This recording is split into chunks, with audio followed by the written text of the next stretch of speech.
So I remember going back home to Hibbing, Minnesota, and in a bar there, I ended up going to a bar there one night, and I must have been there no more than an hour or two, and I was drinking, and I asked the Lord, if I just want you to show me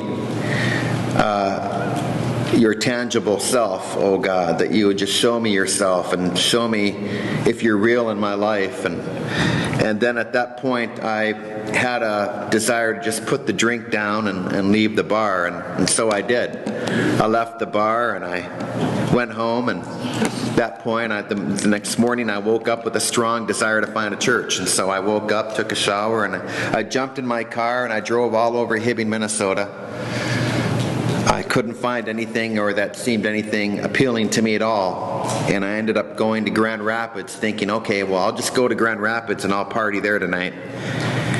And so I was on my way to Grand Rapids, driving there, and on the way to Rapids, I remember how that I saw this old furniture store, but it looked like it might have been transformed into a church or something.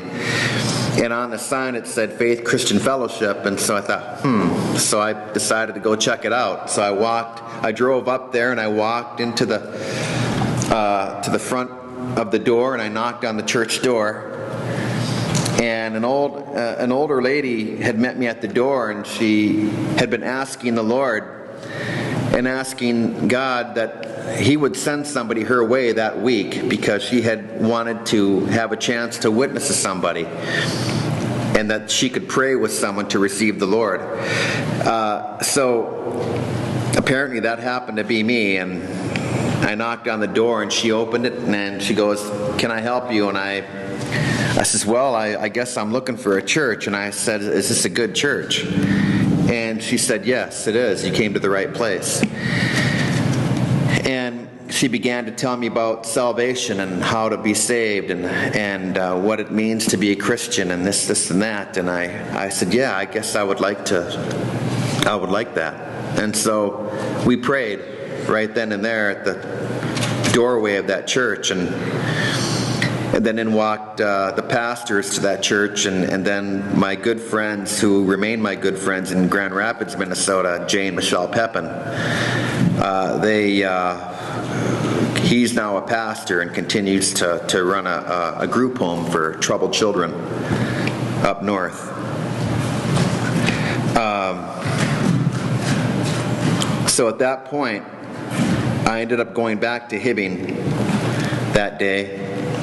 And 2 days later, Jay and Michelle visited me there, and they asked if I would be interested in moving to Grand Rapids and getting a job where Jay worked. And so I said, okay, sure, I'll go ahead and make those arrangements. And I ended up moving to Grand Rapids. I applied at this one place where Jay worked, and they hired me right away. And I was there for approximately 3.5 years, 4 years. I had began to feel something was terribly wrong, and I was being attacked by the pastor's daughter, as she would spread rumors and lies about me in the church that I was going to. I had no understanding at that point as to why she would do that. But in any case, I began to feel other things too that was happening within the church, and how that the pastors, I really couldn't put my thumb on it at the time. But I kept talking to Jay about, I really felt there was something terribly wrong going on, and how that a man of God who has been used as a prophet of God, he came there to warn the pastors to either change or God would take the church away. And he didn't know exactly what they were doing either, but that he called me up to the church, and he said that he has never done this before, but that he put both of his hands on my head, and he asked the church to pray for me. And they never did. but I prayed, and I know that the Lord was with me. And so I began to seek God and seek the Lord for understanding as to what was going on with all this. And nothing was real clarified to me at that point, except that later there was a big church split, and the pastors had fled to Florida following lawsuits and scandals of what they were doing with the money of the church, and how that they were taking the money and using it for purposes other than for the glory of God. And they ended up fleeing, and I don't know, they're perhaps somewhere in Florida today, somewhere.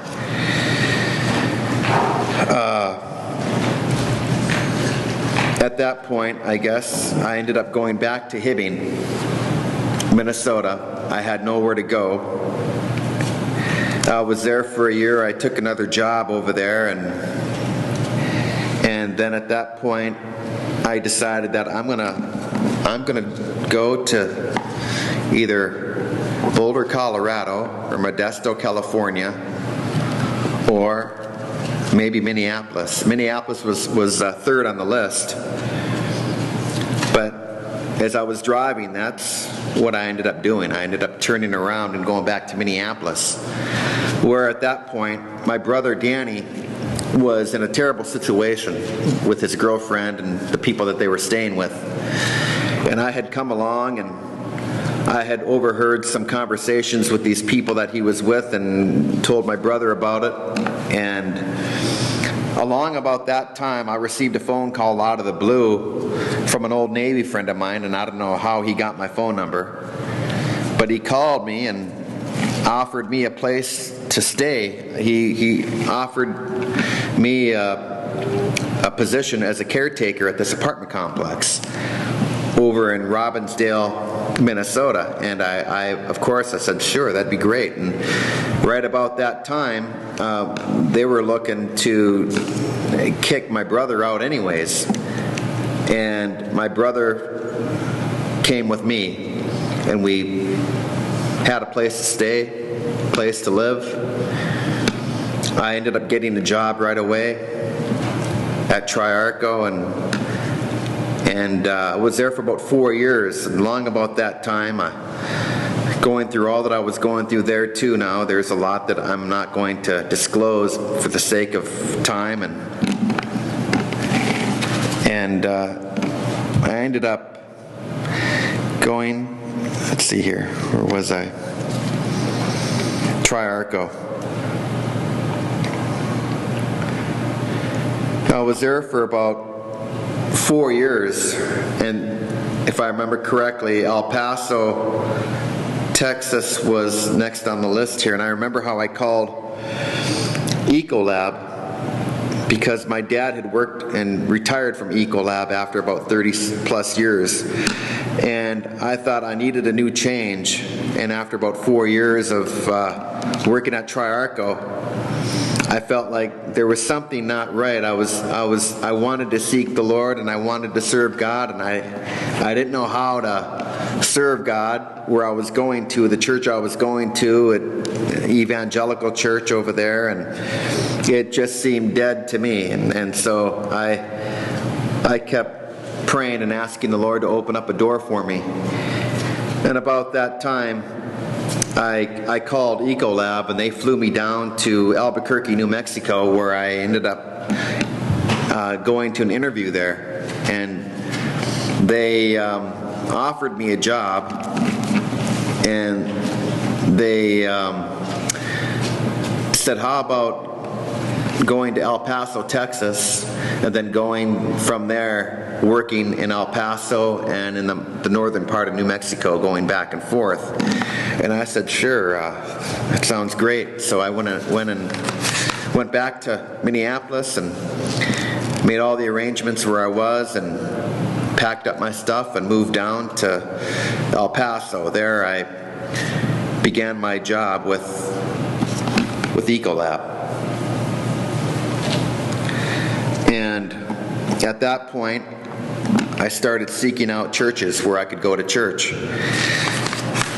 and how that I came across some old, not old friends, but some friends that are still my friends today. And he was a mechanic, and I've always, every place I would go to, I would try to find a place where I could find a good barber or a good mechanic, and so on and so forth, wherever I would live. And he happened to be a Christian, and so I ended up talking to him, and as I brought my car there a few times, and he worked on it. And I had gone to their church a few times, but I didn't feel quite right going there either. I ended up going to another church where I heard the pastor tell everybody to come to the front of the church, and at that point everyone came to the front. I refrained. I kind of sat in the back. And he said, the Lord is wanting us to all gather around in a circle here and start at the count of 3, start clucking like a chicken 3 times, and all your problems and issues in life will disappear. And I remember how that I sat back and I just could hardly believe what I was hearing. And I looked to my left, and there was a black lady who refrained from going up there too. And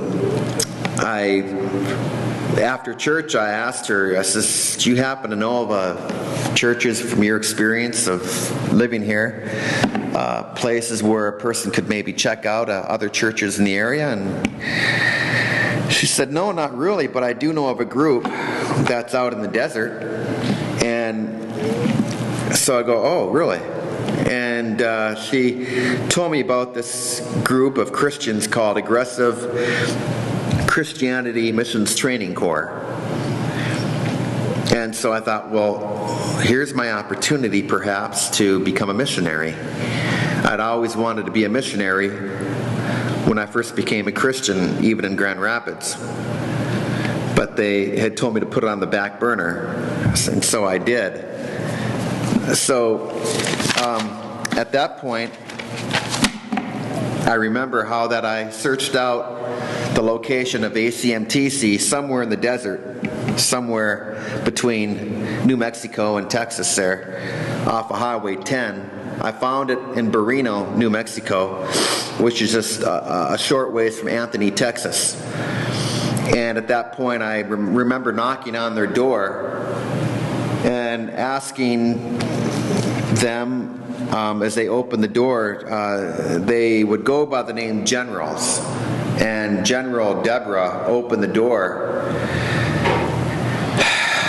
and she was wearing a white dress.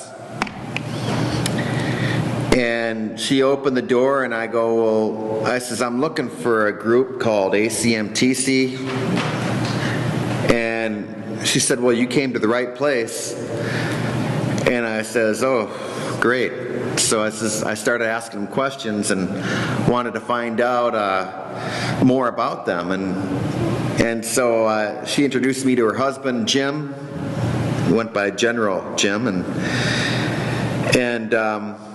so I didn't really know at that point to question them. I thought maybe that was just their way of serving God, and I was just open to what would come my way. So in any case, I remember how that I would go back and forth, and I went back to my apartment in El Paso, and I would bring them grocery bags and grocery bags of food and items, thinking that these poor people lived in the desert and they didn't have anything much. And so I was bringing them many things, and so one day I was over there, and they asked if I wanted to join their group, and I says, well, I don't know. I guess I'd have to think about it and maybe pray about it, and you know, I guess I wasn't sure what to say at that point. So I went back to my apartment and prayed, and I asked the Lord what to do, and I didn't get much feedback from the Lord at that point, I remember, but I was anxious.